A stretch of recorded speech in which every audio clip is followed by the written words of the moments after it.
Hi, and welcome back to Stop Being Sold. My name is Michelle, and I'm here with Brian. And in this video, we're discussing the real cost of retirement and the costly mistakes that we've seen people make as they plan. So, if you're planning on retiring in the next 10 years, this is a really important video to watch and watch until the end because there is a huge disconnect between what people think they need during retirement years and the actual cost of retirement. From what I've seen, Michelle, too many times folks way underestimate things that can change, like things that you have no control over, like inflation, healthcare, and even utilities.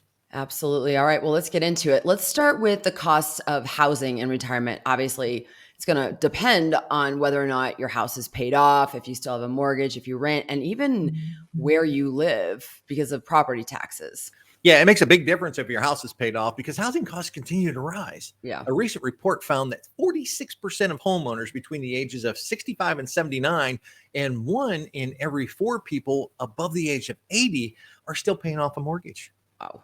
That's a lot of people, folks. It is. And according to the American Financing Survey, many respondents believe they may never pay off their mortgage. Yeah. You know, in my opinion, there are many benefits to paying off your mortgage before you enter into retirement. One, and the biggest, is stress relief. Right. That's got to be the best one. Also, you can increase your cash flow if you're on a fixed income. You can increase your cash flow a lot. Yes. Even if you enter retirement with your mortgage paid off, you're still going to need to factor in housing cost. You still got to pay for your housing upgrades, lawn maintenance, repairs, taxes, and insurance, because them two never go away. Right. And then factor in those utilities. That's right. Even if your house is paid off, Michelle, you're still going to get a water bill. You're still going to get a power bill, possibly a gas bill. Yeah. If you think housing costs are going to drop, listen to this. The average retiree household pays an average of $17,454 per year, or $1,455 per month on housing cost alone.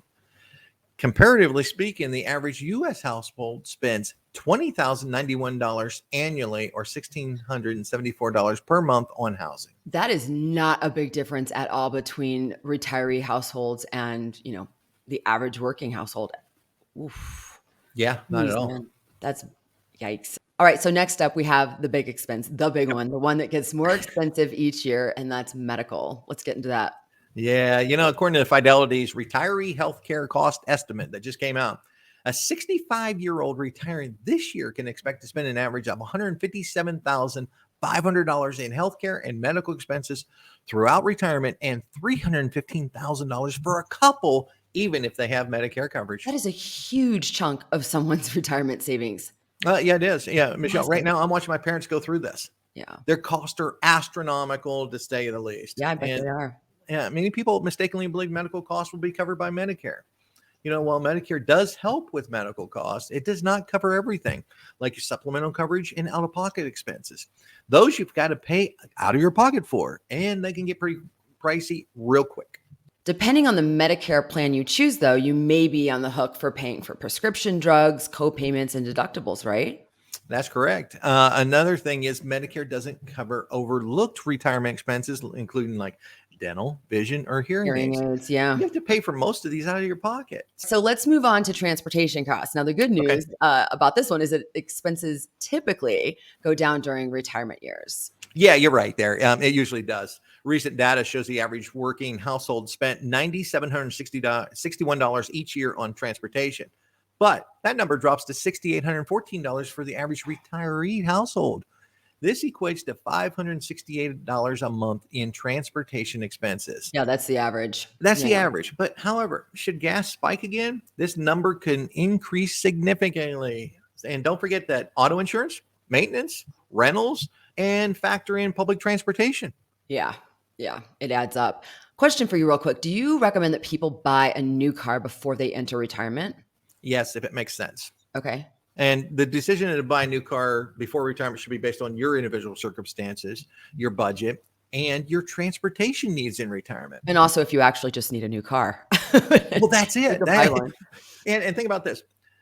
It's a good feeling to know you've got a dependable car when you need it, especially when you're no longer able to tinker on the vehicle yourself. You're, changing wiper blades, changing tires, doing all that kind of stuff. Many of the folks that I've helped over the years, Michelle, did buy a new car as they entered retirement just for those specific reasons. Last up is long-term care. Ugh. It's tough to think about. No one wants to sit there and think about long-term care all day, but it's a huge factor in the cost of retirement. Right. According to the US Department of Health and Human Services estimates, someone turning 65 today, like in this year, has almost a 70% chance of needing some sort of long-term care services and support in the remaining years. In 2023, here's what you can expect to pay monthly.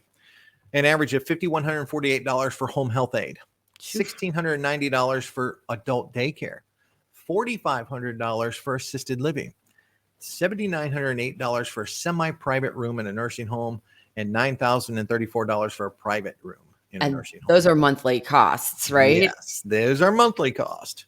Ooh, doggy. So do you recommend that people purchase long-term care insurance, or is that a scam? You know, Michelle, this is a tough call here. I would definitely recommend it if you can afford it. You know, I'm seeing my folks in many folks right now needing it in retirement and they never bought it. But here's the key. You've got to do some research here, and a lot of research. There's so many companies today that have left the market since the 2008, 2009 financial crisis, and rates have skyrocketed. It's definitely not a scam. Okay. It is a viable product as long as the company that's selling you the product will still be here. If we go back to the 08, 09 financial crisis, many failed during that time frame. So here's the thing. We're going to drop a link to a video that we did on the Schwab Modern Wealth Survey and exactly why Brian and I think $560,000 is not enough to retire in. It's a great follow-up video to this one. Make sure to check it out. Links in the description below.